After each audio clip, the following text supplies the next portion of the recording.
up. When they went to 10, they thought we're going to lose a lot of banks. In the end, they got more banks. Because the banks signed on because they saw it was in their interests. Lower loan default, better governance, better management, better payback.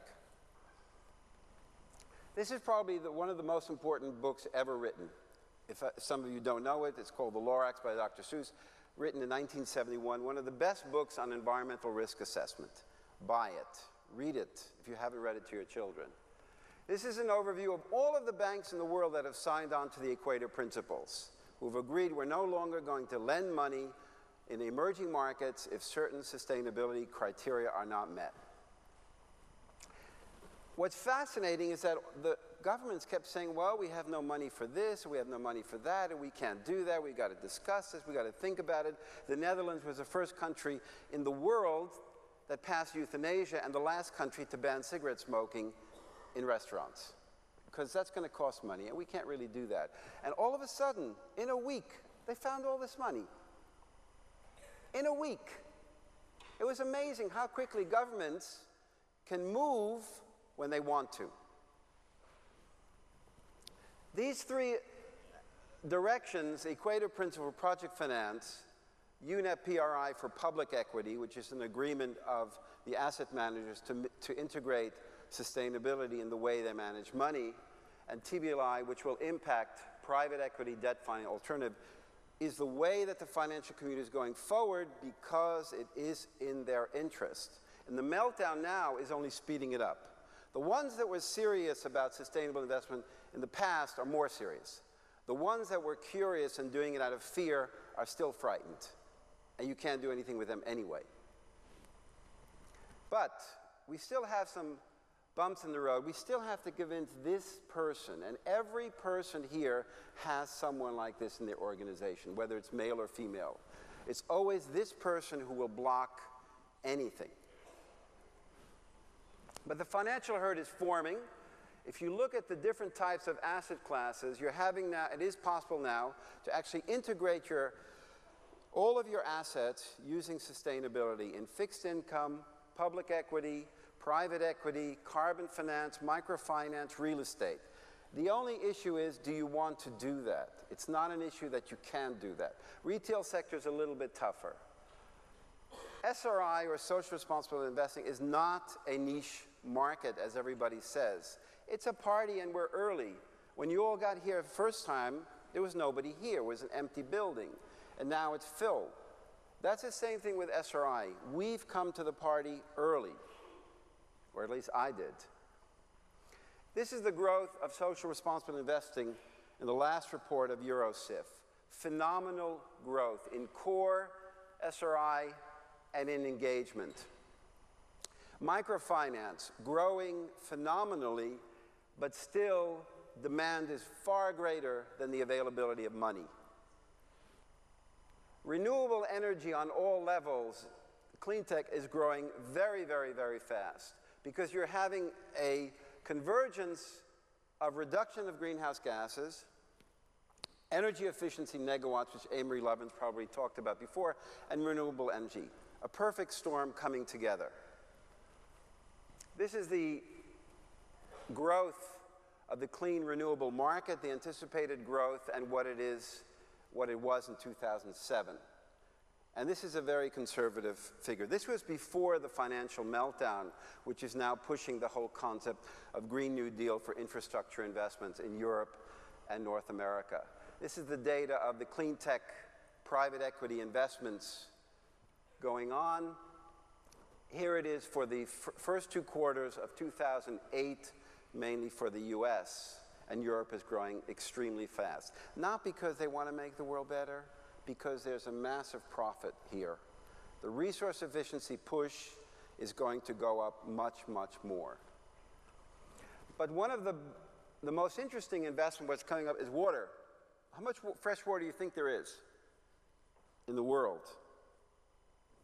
You don't get any punishment if you give the wrong answer. Any idea? If you compressed all of the world's water, all of it, into a little bit less than 4 liters, about a gallon, only about 0.12 liters would be fresh. And of that, only 2 drops are easily accessible. And of that, only 1 drop can be used for human use. There's very little fresh water. And in difference with renewable energy, you have choices of how you can make energy. Water you can't. You have it or you don't have it. You have too much or you have too little. But you cannot make water. So what do you see? Phenomenal money flows going to the water business. And phenomenal returns, because water is very, very, very, very finite. And the demand for water is going to go up a lot, because still 70–75% of all the water is for agriculture. Northern Europe is lower. So which asset class do you think offers the best opportunity for sustainable development and poised to grow the fastest? Anybody?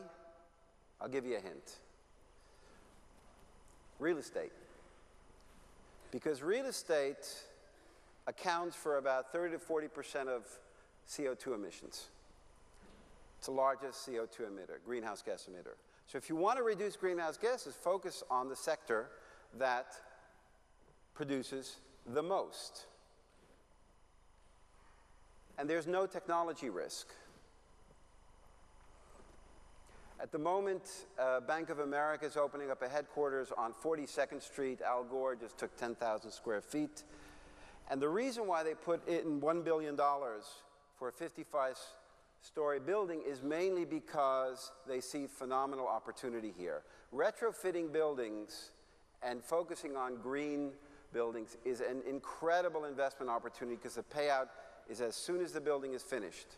With public equity, they're saying, well, in 10–15 years, you'll outperform.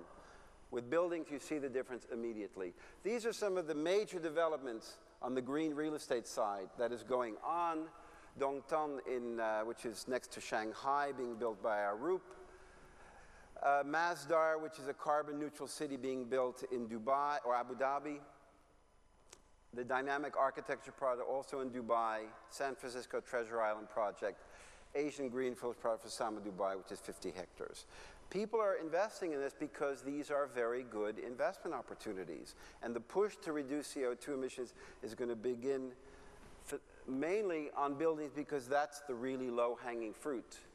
On the carbon markets, also continuous phenomenal growth, and that will grow even more, because next year there will be a cap and trade in the United States, and probably Japan next year or the year after. This is a very brilliant idea of how can you mobilize the consumer, the retail sector, to reduce CO2 emissions. The idea is to make a sky trust, that basically everyone gets a CO2 emission allowance, and you can buy or trade your own allowance with smart card technology. Every time you buy something or use something that produces very little CO2, or actually is a negative, you get a plus, and every time you use something that does need CO2, it comes off of your smart card. That way, the people who have the money to fuel their gas-guzzling SUVs, if they're still around, can buy them from the people who are riding around on bicycles. It's a very interesting idea, and the UK is looking at actually pushing that, because we are never going to get to CO2 the level we need. There is no way we're going to do it just having certain industries involved. Unless you're involved, it's not going to happen. There's no way. And it's a joke. Every week a politician says, we're going to reduce it 85%, and we're going to reduce it 25%, and no one has to sacrifice. But we'll keep certain industries out of it. The idea of a personal carbon trading is also being looked at the UK. This is what the UK said. It is quite clear that if the government is to stand the slightest chance of meeting its 2050 target, it cannot afford to neglect the domestic and personal sector. Reductions in carbon emissions from business and industry will be meaningless unless accompanied by significant and equal reductions from households and individuals, us. Wealth managers love to say to people who have a lot of money, start a foundation, give me your money, I'll invest it, and you'll give away 5%. But I learned in school, maybe it's different in Germany, that 100% is more than 5%. What do I mean by that? Why are you taking the 100% of your money, investing it in things that make the world worse,